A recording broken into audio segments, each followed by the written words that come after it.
来看台北市长蒋万安讲要甲奥运羽毛球金牌的王泽林佮李阳因的母校中山国中附近的巷仔改做林阳路，引起真侪讨论哦。民进党的立委吴思瑶就批评讲，这有一点仔超过咯。也毋过蒋万安是讲哦，总统赖清德伫咧做台南市长的时，嘛要甲嘉南国小附近的路改做北电路。蒋万安认为讲，立赢是两套标准。 这条伫台北市中山国中头前，人来去的巷仔，就是复兴北路361巷，巴黎奥运羽球男双李阳、王泽林破纪录连拔金牌。台北市长蒋万安提出将两人母校头前的巷仔增加别名叫做林阳路。 我觉得蛮好的啊，这个给他们一个表扬的机会，然后让社区的大家有个地方可以活动，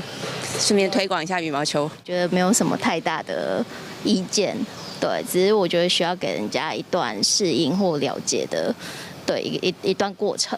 李阳感谢被肯定，暗过认为林阳两人无法度代表台湾羽球的全部，希望唔通抹去前人的努力。暗过民进党立委吴思瑶批评，蒋万安是政治操作的手法。 支持蒋万安唔敢改动中正路，暗过蒋万安回击，林阳路是用别名，唔是改路名。佮点名赖总统伫台南市长任内，为纪念北电武戏，将嘉南国小周边道路改做北电路，反击另行商标。 蒋万安市长显然就是一个政治操作的思维。好，我想过去到现在，国民党统治台湾治台时期，那为了他的统治的需求，大量的去用路名的设置来达到他们要的政治目的，让所有台北市民记得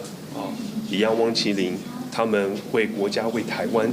在奥运赛场上拼搏到最后一刻的精神，不改路名，而是增加别名的方式。